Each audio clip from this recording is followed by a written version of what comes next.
नमस्कार, सुप्रभात. आयुष्यभर माणूस काहीतरी साधना करतो, कल्पकता आणतो, जीवन जगण्यासाठी अथक प्रयत्न करतो. त्याचं मन, त्याची बुद्धी, त्याचं चातुर्य, त्याचं शहाणपण हे सतत नाविन्याचा ध्यास असतो.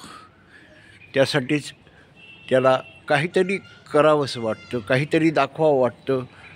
दिखाऊपणा हा प्रत्येकातील एक गुणच आहे असं म्हणायला काय हरकत नाही. कारण शब्द, स्पर्श, रस, रंग, धातू, जड संपत्ती आणि त्या संपत्तीचं बुद्धीवरचं अतिक्रमण आयुष्यभर माणूस व्यंग बोलतो किंवा चांगलं बोलतो. व्यंगात्मक भाव हा टीका टिप्पणी, निंदा नालस्ती तसेच तिरस्कार करण्याची भूमिका देखील त्याच्या शब्द छळ या सदरात असते.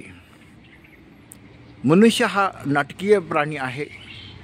त्याला कला साधनेची आवड आहे, काव्य आहे, छंद आहे. विविध रसात त्याला बोलावंसं वाटतं, व्यक्त व्हावंसं वाटतं.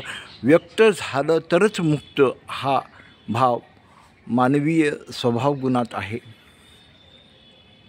निंदा आणि स्तुती ही शब्दाची खेळी आहे. स्तुतीनं माणूस आनंदी होतो, उल्हासित होतो. तसाच तो निंदेनं मन खच्चीकरण करून घेतो. निंदा स्तुती, मान अपमान, शीत उष्ण हे निसर्गाचं आणि मानवीय मनाचं